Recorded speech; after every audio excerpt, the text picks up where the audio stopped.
So before we begin, let's recap what we did in the last class.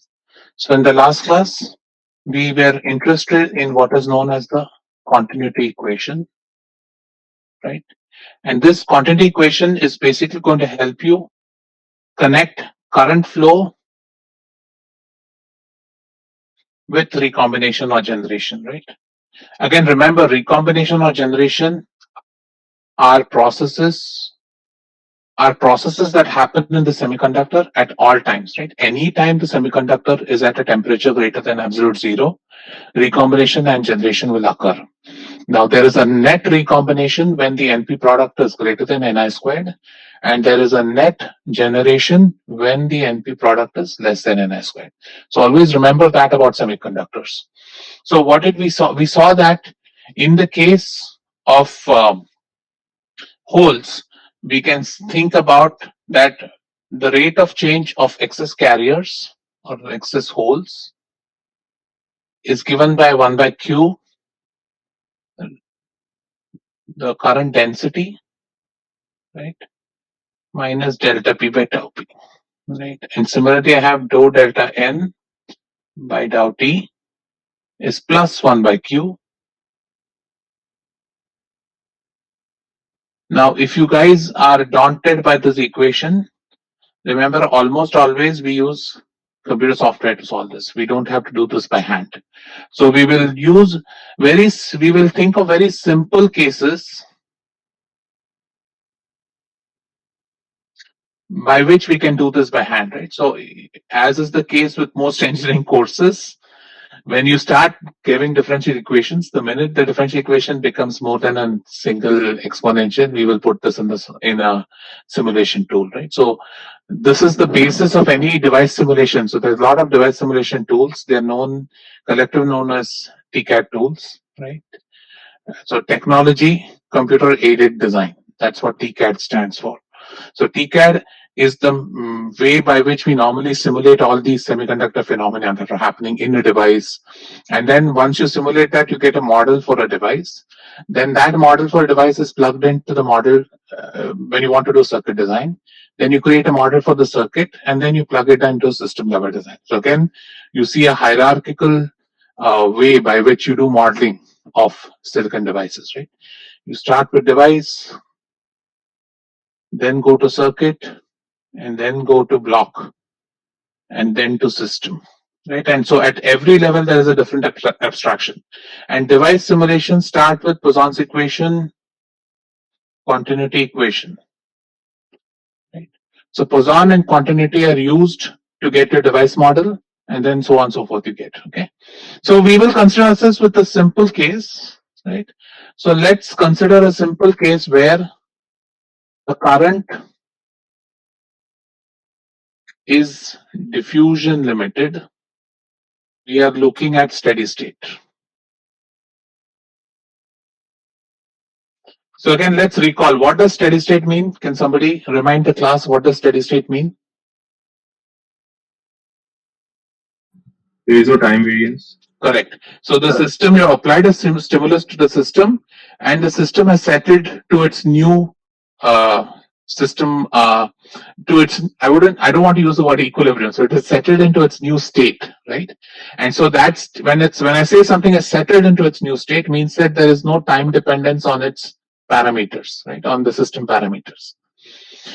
So in that case, so what can you say? If I tell you that the current is diffusion limited, what can you suppose I say current is diffusion limited, then how do I write Jn diffusion? So Jn diffusion can be written as, remember, it is Q dn dou excess carrier concentration, right? It's the excess carriers which are causing a diffusion current, right? So the slope of the excess carriers is going to dictate the magnitude of the diffusion current, right? So now let's assume a case where my current is totally limited by diffusion. So I'm looking at electrons. Diffusion limited. So when I say steady state, what does that mean? What does dou delta N by dou T mean in that case? Zero, right? So I'm looking at a time invariant system. So at that point, I've assumed that the system has settled down. Right? So then the continuity equation simplifies to, remember the continuity, let's rewrite the continuity equation again. It is dou delta t is equal to 1 by q, right? Dou jn by dou x minus delta n by tau n, right? So now this goes to 0, right? So what I get is my q and q will cancel. So this gives me dn dou squared delta n by dou x squared minus delta n by tau p, right? Or if I recollect, if I rearrange the terms, so this is the quantity equation when I assume that the current is totally diffusion limited and I've achieved steady state. So if I define, so what is the units of this? So I can, dn has the units of what? Centimeter squared per second. Tau has the units of second. So dn tau n has the units of centimeter squared. So I call this dn tau n as some ln squared, and I'll talk about ln in a bit. So I'll call it as a some length squared, right? So if I use that, then my equation simplifies to, so what is the solution of this equation? What would be the function delta n look like? Some a sine omega t plus phi. Right? So this is going to be, so sine is correct, but in the, actually is it sine? Think about it. Sine is right when it's plus k squared y, right? What is it when it's minus k squared y? What is the solution of this equation? Combination of two exponential functions. Very good. So the y can be written as basically a times exponent of kx plus b times exponent of minus kx, right? Because if you take the second differential of y, you're going to get k squared y. Right? So I can write this equation, that is, I can write my delta n in this case as, delta n can be written as c1 times exponent of x by lp plus c2 times exponent of minus x by lp, right? Which means that my exponential, my excess carrier concentration in this case will follow an exponential curve. Now, how do I calculate C1 and C2? For that, I need to know what my initial conditions were, right? So let's take a special case, right? Let's take a special case when I have a p-type semiconductor, say. So I have a p-type semiconductor, okay? And till time t equal to 0, I've been shining light on the semiconductor, right? And I've created an excess carrier concentration here in this top end. Assume that alpha is very small. So if I assume alpha is very small, all my excess carriers will be created in this small sliver of the semiconductor at, Ln, sorry, I'm very sorry, right? So let's assume that at t less than 0, I had light shining on this and I created carriers. So what is the density of carriers I would have created at steady state if light is shining at this corner? Suppose the incident photons were GL centimeter cube per second. What is the total number of carriers I would have created? G tau, correct. Be specific which G and which tau, right? So this would be GL. It's a p-type semiconductor. If I assume low level injection, which carrier should I worry about? If it's a low level injection in a p-type semiconductor, which carrier should I worry about? Electrons, good. So hence it is GL tau n, right? So what I've done, so think about this experiment. I was shining light on the semiconductor till time t equal to 0, so it went into steady state, and I created this delta function, if you will, of GL tau n. And now at time t equal to 0, I shut off the light. So at time t equal to 0, I'm going to shut off the light that is shining on the semiconductor, right? And so now what's going to happen? Now when light has gone off, I have created this very steep concentration gradient, right? There is a delta function of charge sitting at the surface and there is no charge otherwise present in the semiconductor. So as time evolves from t equal to 0, I'm going to see this electrons begin to diffuse, right? So I want to see that at how do these electrons diffuse, right? So for that, you would use the continuity equation to get the function of electron diffusion as a function of time, right? Now let's think about the case that suppose I didn't set up, I didn't shut off light. Right? If I didn't shut off light, what happens? I'm creating these carriers here, but eventually there's going to be a diffusion current set up this way, right? Because as I create carriers, the carriers are going to slowly diffuse into the semiconductor, right? So in steady state, if I'm looking at this before t equal to 0, then in that case, my electron concentration should look something like this, right? I have maximum electron concentration at the surface. The concentration cannot drop to 0 immediately, right? So I need to find out, okay, what is the concentration of electrons I have in the semiconductor when light was shining on it, right? So suppose now if I do that, so what are the boundary conditions? At boundary, so if I think about the boundary conditions, so again, I'm looking at steady state. So that was, let's say, just before t is 0. So just before t is 0, it has gotten steady state, right? So what do I know? I know that delta n, suppose I call this x is equal to 0 and this x is equal to some L. Then I know that delta n at x is equal to 0 is GL tau n, right? And if I assume that the length of the semiconductor is very long, right? If I assume that the length of the semiconductor is very long, then I can assume excess carriers will eventually die out, right?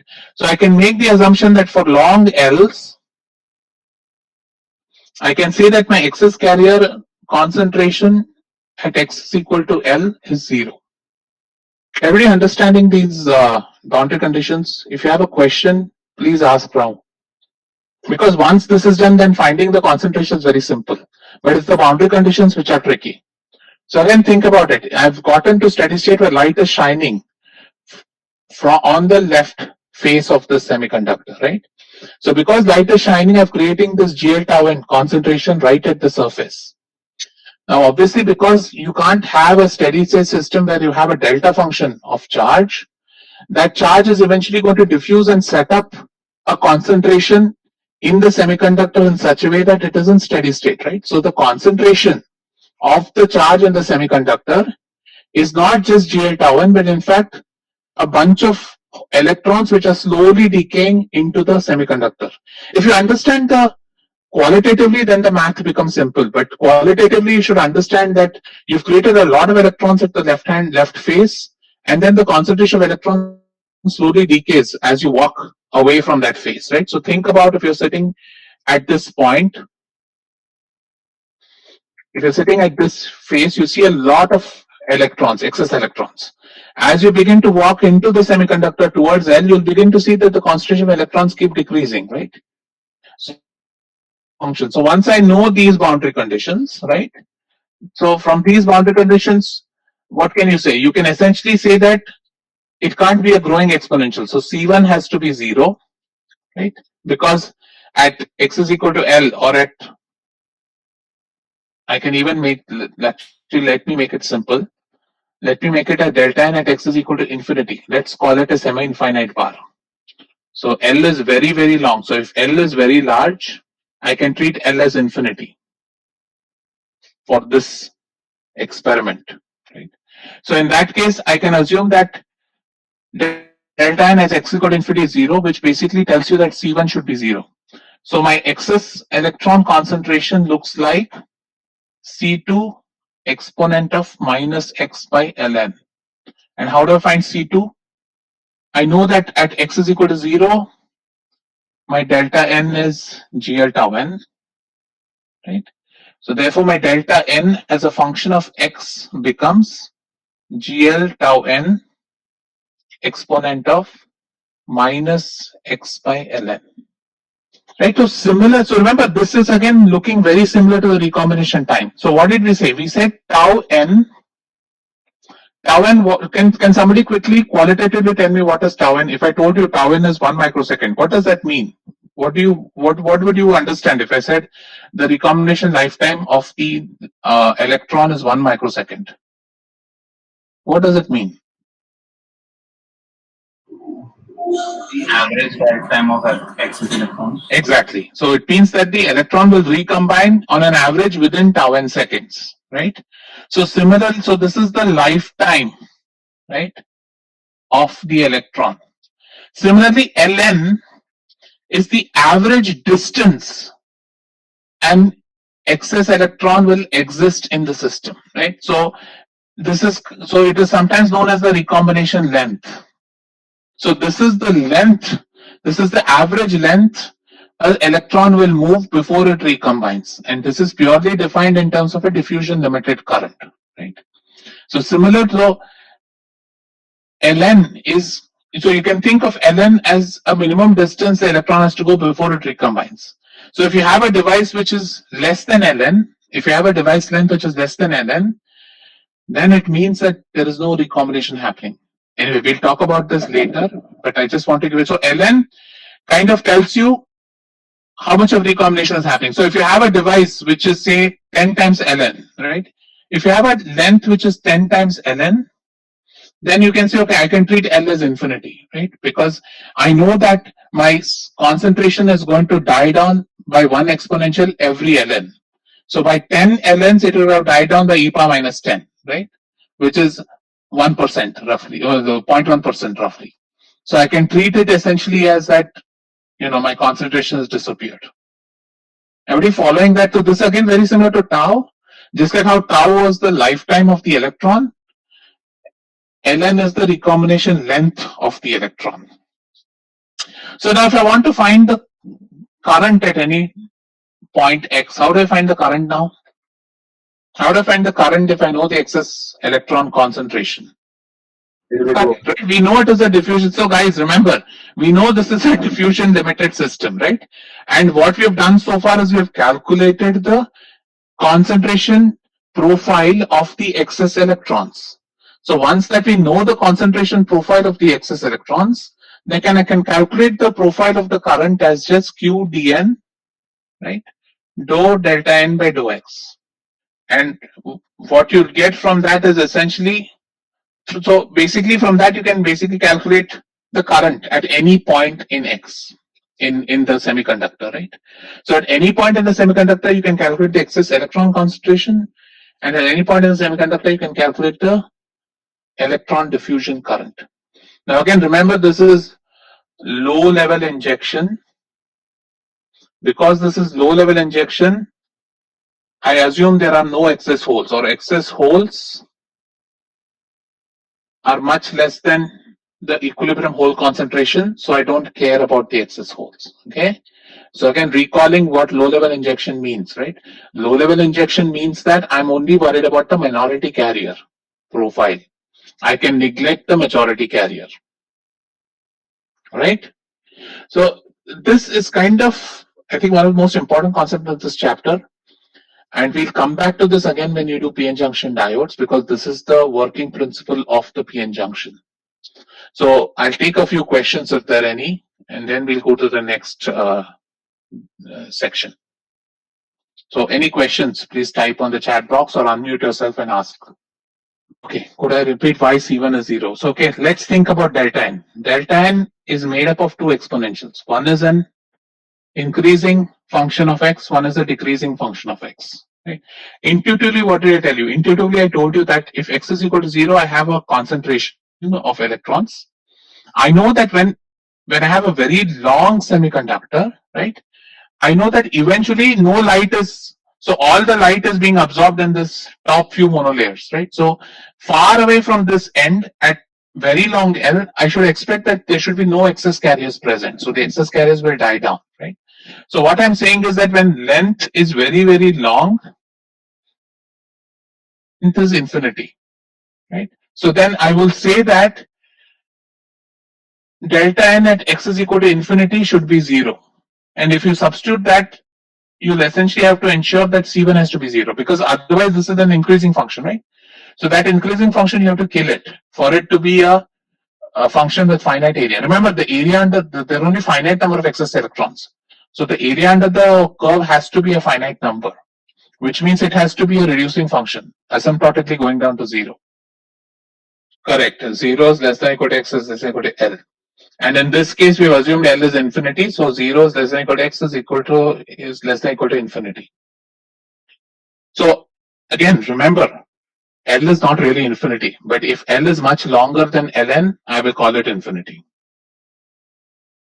Okay, Priyal, can you come online? Let me get you to think about it. Yes, sir. Okay, so you have the semiconductor sitting at some temperature, right, which is not 0, which means that you should expect that there is some thermal velocity the carriers will have, correct? Yes, sir. Okay, so which means that the carriers are not stationary. Now the way the carriers are moving, if it was a drift current, you would say that the electric field will cause the carriers to move. In this case, we're talking about a diffusion current, right? So there is a diffusion current which is flowing in the system, and the diffusion current is causing the velocity of the carriers to be directed in such a way that the carriers move from area of a high concentration to the area of a low concentration, right? So which means at any point of time, if you think about a carrier in the system, it has a directed velocity. It is not randomly moving, right? It is moving inside. So just because we have diffusion, right? Because we have set up a system which has diffusion, the carrier actually has a finite velocity which is non-zero, a finite average velocity which is non-zero, and that velocity is directed from the area of high concentration to an area of low concentration, right? So once you talk about a carrier which has a finite velocity, finite average velocity, we know that the carrier doesn't recombine on an average till tau seconds are up. So because this carrier has this velocity, a directed velocity, it will move roughly by that velocity times tau before it recombines. And that length is the recombination length, right? Are you following? So are we saying that if it crosses that recombination length, it has lesser possibility of recombination because of lesser carriers? No, what we're saying is that the carrier will get recombined before it crosses Ln. So the probability of recombining is high at Ln. Beyond Ln, the carrier will most likely not exist because it would have recombined. Ashutosh, Ln is specific to the material. Yes, right, because Ln depends on Dn and tau n. Dn depends on the mobility of the material, and tau n depends on the number of traps you have in the material. So yes, Ln is specific to a material. It can be again tuned by playing around with tau or with mobility. Sarthak, I just gave you the definition of Ln. Do you have any further questions? That's what I think Priyal asked. Sarthak, are you okay? Do you have further questions that you want to be clarified? Let's discuss. So remember, so let's recall also. What was Hall measurement? What was Hall measurement used for? Can somebody recall for the class? What was the Hall measurement and what did we use it for? Anybody? Determine if it was a P-type or an N-type semiconductor. And that means that you're basically measuring the concentration of the majority carrier. Correct? Whenever you say you wanted to determine the type of the semiconductor, that basically tells me that you want to measure something about the majority carriers, right? Everybody with me here? So now that you know diffusion, so remember drift, whenever you think about drift, right? Drift current is a majority phenomenon, right? Why? Because drift current is related to the actual number of electrons or holes, right? So drift is generally associated with majority carriers. Whereas diffusion doesn't depend on the number of carriers, but rather depends on the concentration gradient, right? So because diffusion current depends on the concentration gradient and not the actual concentration, diffusion tends to be a minority carrier. Generally, again, this is a very generic statement I'm making, but generally, diffusion tends to be a minority carrier specific event, whereas drift tends to be more of a majority carrier, right? Because drift depends on n, diffusion depends on dou n by dou x, right? So you can create a large gradient without really using a whole lot of concentration of electrons, right? As long as you create a deep gradient, you're going to have diffusion current, right? So Haynes-Shockley experiment is normally used to measure d or mu, right? Remember, you can measure diffusivity, you know mobility. If you know mobility, you know diffusivity, and it's related using the Einstein's relationship. So how does this experiment setup work? So this experiment setup works, think about it.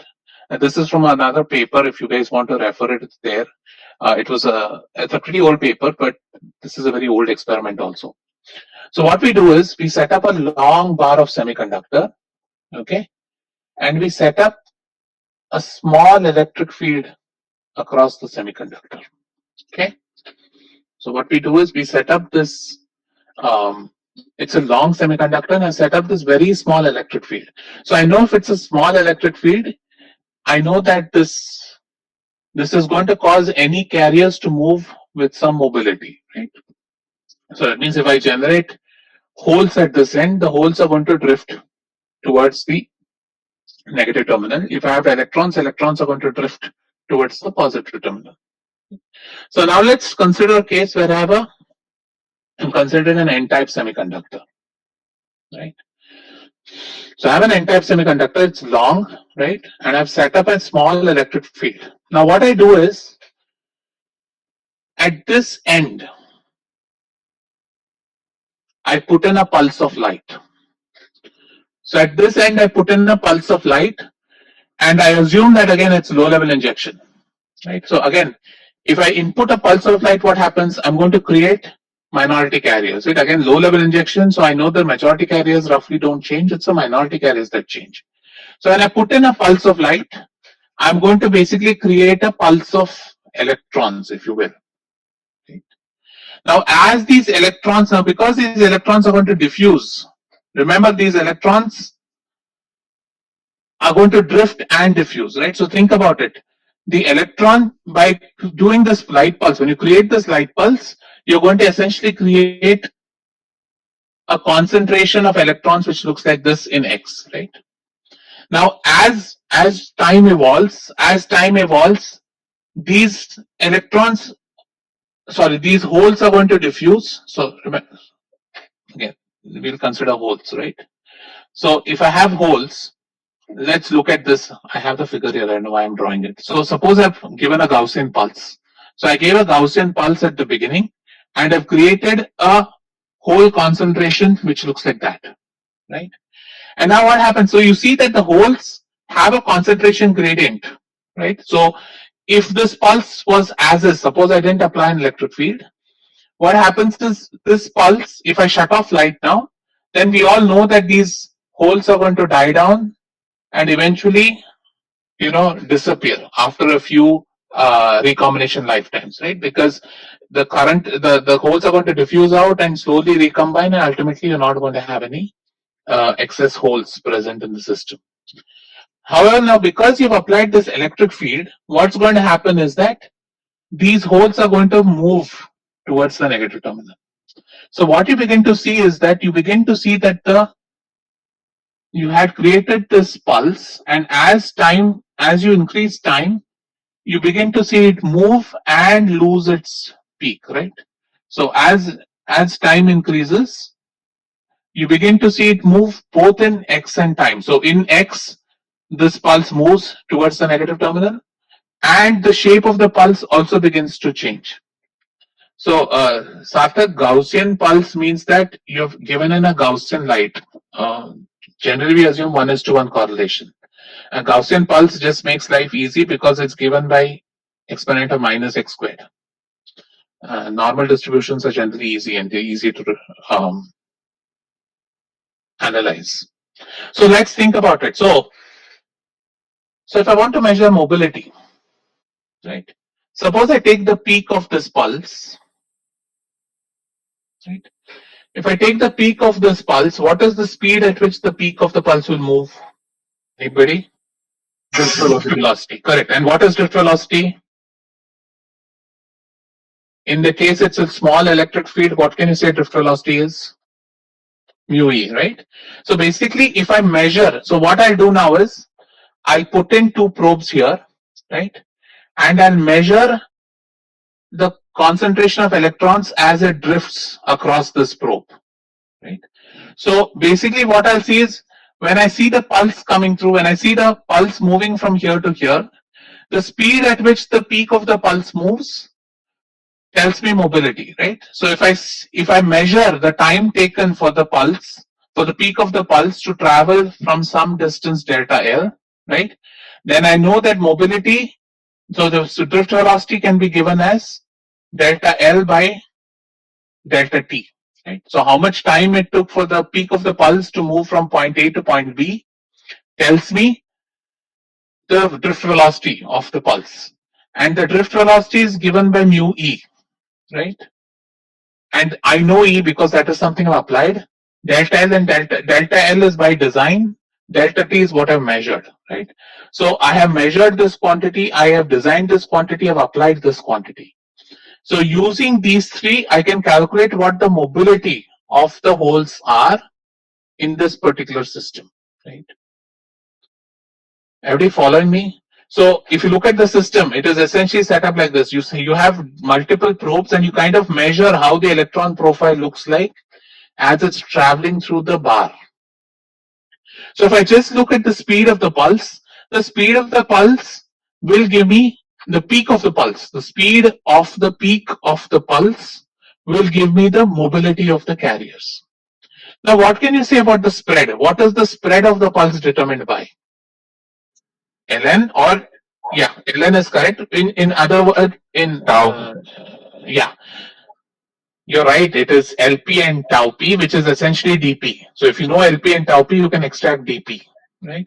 So the spread of this pulse is proportional to dp. So what you get is you get an. So if I measure, if I know the distance this pulse has traveled, suppose I measure this distance this pulse has traveled, right? Then I can estimate what the spread should be if I know the diffusivity, right? So what this experiment gives you is by measuring the speed of the peak, I get mobility, right? By measuring the spread of the distribution, I get diffusivity. So this is an experiment which is set up to independently measure mobility and diffusivity. And obviously, people have done this multiple times and confirmed the Einstein's relationship. But this experiment can be used to individually confirm that your dp and mu p are measured independently, and from that you can ensure that your measurements for mobility or dp are right. Now that you know Einstein's relationship, right? So one thing I would suggest is please go and read the section. So this is the fundamental mechanism of how this thing works. How do we measure speed? We measure speed by measuring the current. So what you do is you can use an ammeter to measure the current between 2 points, and the current, if you have it as a very high resistance, then you can measure the current without impacting the current. So from that you can get the profile of the electrons. So what you do is you look at, so you'll measure as the pulse travels from A to B, you'll measure current at A, which looks like this, and after some time you'll measure current at B, which looks like this.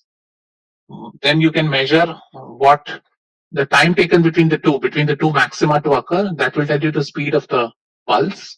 And then diffusivity you get by measuring this.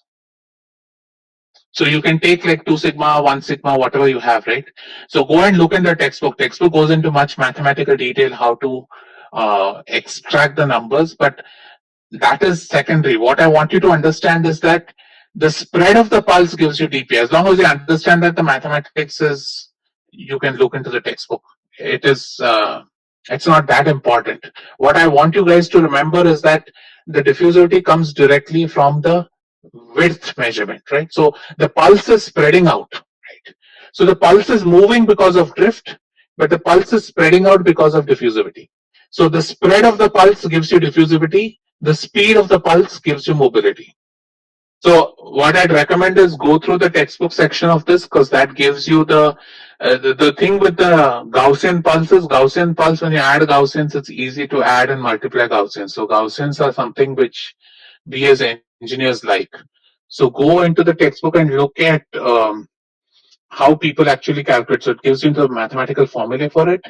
So that will help you, because I think we'll probably do a sample question in one of the tutes, either next week or subsequently, where we'll give you a pulse profile and ask you to calculate. So it's a good idea to remember those formulae.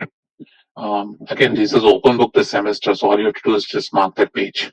Last question before we start PN junctions, the last concept I want you to get. I taught you quasi-Fermi levels. So one of the other advantages, what does quasi-Fermi level help with? Anybody remember what was quasi-Fermi level? You guys did it in the tute this week also. Can somebody recall for the class what is a quasi-Fermi level? Come on, you did it in the tute today and this week. So when we disturb the equilibrium of the semiconductor, we can measure levels Fn and Fp such that n equal to ni times exponent of Fn minus ei by kt. Correct. So again, remember, thank you, Vedant. So again, remember, quasi-Fermi level is a mathematical construct. It means nothing, right? It is a way by which I can look at concentrations in the band diagram, right? For example, you guys saw that initially I can have a semiconductor. Suppose it is a p-type semiconductor. A p-type semiconductor looks like this, right? Now, when I suppose I have light shining on this semiconductor, I create excess electrons and excess holes. If it's low level injection, then I will create a quasi-Fermi level for electrons. And if it's low level injection, a quasi-Fermi level for holes will stay at the old EF. So remember, when you have things in steady state, right, we don't really talk about EF because there is no constant EF, right? So when you talk about things in steady state, we talk about Fn and Fp. When we talk about things in equilibrium, we talk about EF. Okay. So let's do a quick math exercise. So let me just talk about electron current. So if I talk about electron current in the generic case, it can be written as Q mu n of x times electric field of x plus. So this is the drift component and the diffusion component. So let's assume it's in steady state. So this is the total current that is flowing. It's a combination of drift and diffusion. This is electric field. Right? Now I know that n of x, as Vedant had said, n of x can be written as ni exponent of Fn minus ei by kt. Right? The beauty of the Boltzmann approximation is, if I now take the first differential of dn of dx, what does that give? First differential of dn of dx gives you nx by kt times dfn by dx minus dei by dx. Correct? Everybody following? I just took the differential of this expression. Okay. So if I have 2q dn by dx, it's given by q times dn times n of x by kt dfn by dx minus dei by dx. What is dei by dx? What does the slope of the band give you? So dei by dx is the slope of the band. What is the slope of the electric field? Perfect, right? So slope of the band gives you the electric field, E of x, right? So I can write this as, open the brackets, q dn n of x by kt dfn by dx minus d by kt is what?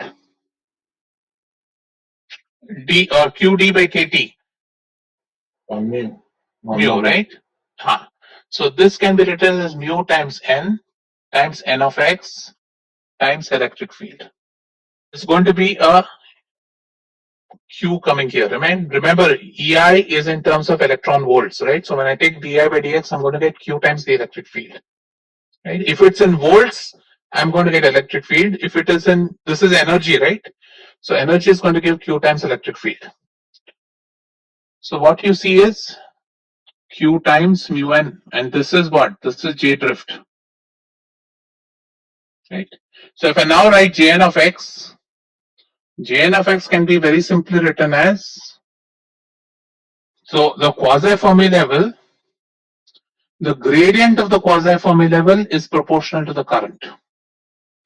And this current is both diffusion and drift, right? So again, all these tricks I use because when you're working in the field of devices, right, one band diagram should be able to justify everything that's happening. So that's why band diagrams are very powerful instruments to understand what's happening in the device, right?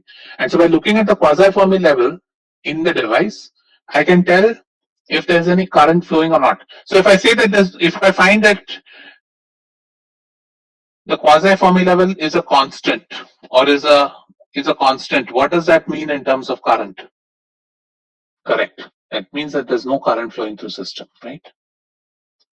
So which means that if I had a piece of silicon which had light shining all over, right, there was no concentration gradient whatsoever in the excess carriers, then basically I'm not going to have any current flowing through the system. So for current to flow through the system, if it's a diffusion current, I need to have a concentration gradient. If it is a drift current, I need to have a field. So with this, we close this chapter. So let's recall what all we have learned in this chapter, right? So quickly, let me do a recall. First thing we learned was excess carriers. So understanding excess carriers is the key to understanding how devices work. Excess carriers are caused, can be done either using electrical, we'll create excess carriers using electronics, or we can create excess carriers by shining light. So in this class, we looked at shining light as the first example. So when photon energies of energy greater than Eg are incident on a semiconductor, photons will get converted to an electron hole pair, right? So now these electron hole pairs are the excess carriers in the system. Again, excess, when we spoke about low level injection, which is what we'll concern ourselves in this class. In low level injection, the excess carriers are generated in such a way that they are much less than the majority carrier concentration. That is, if you think about an n-type semiconductor, an n-type semiconductor has an equilibrium concentration of electrons as n0. So if I have excess carriers and if I assume low level injection, I'll basically say that even with excess carriers generated, I will assume that the electron concentration stays at n0. It does not reduce, or it does not increase. That's low level injection, right? And so the other thing we looked at was of recombination generation. So whenever you push a semiconductor system out of equilibrium, the semiconductor system will try to get back to equilibrium. And so what we do is we measure the NP product and we see how far it is from Ni squared. So law of mass action tells us that the NP product for a system in equilibrium has to be Ni squared. So whenever you have a system set up where the NP product is greater than Ni squared, then there is a net recombination process set up in the semiconductor so that you can get down the concentration of NP close to Ni squared. Similarly, when you have a system where intentionally have removed carriers from the system, in that case, generation will be set up so that the system tries to go to equilibrium. So NP minus Ni squared is a good quantity to remember. NP minus Ni squared tells you the distance of the system from equilibrium. And greater the distance of the system, more the recombination, right? So the rate of recombination is proportional to NP minus Ni squared. Right? As the system gets closer and closer to equilibrium, you'll see that the recombination rate will keep dropping. Right? So again, these things, and this is like any other thing you've learned in chemistry or otherwise, right? As you get closer and closer to equilibrium, it's going to get asymptotically close towards the equilibrium. Right? Other than that, we spoke about two important quantities of the material. One is tau and one is L. Tau is a recombination lifetime. So it's roughly the time required for the minority carriers to stay in the system before they get recombined. So, and similarly, Ln or Lp, that is the diffusion lengths, are the distances traveled by these minority carriers before they recombine. So if you have a semiconductor which has very good recombination rate, if the recombination rate is very high, that means your tau is going to be small and your L is also going to be small. And if you want a system which has a low recombination rate, then you need to get your tau and L to be long and in both cases, right? We also spoke about carrier diffusion. So in the previous chapter, we looked at drift. Drift, as I said, is mostly drift current. It's dictated by the number of carriers and it's under the influence of an electric field. Whereas what we discussed in this chapter was another form of current, which is a diffusion current. Diffusion current occurs when there is a concentration gradient set up in the system. And so always remember that whenever you see, generally in the class, we'll see that a drift is more a majority carrier driven process, whereas diffusion is more a minority carrier driven process. Right?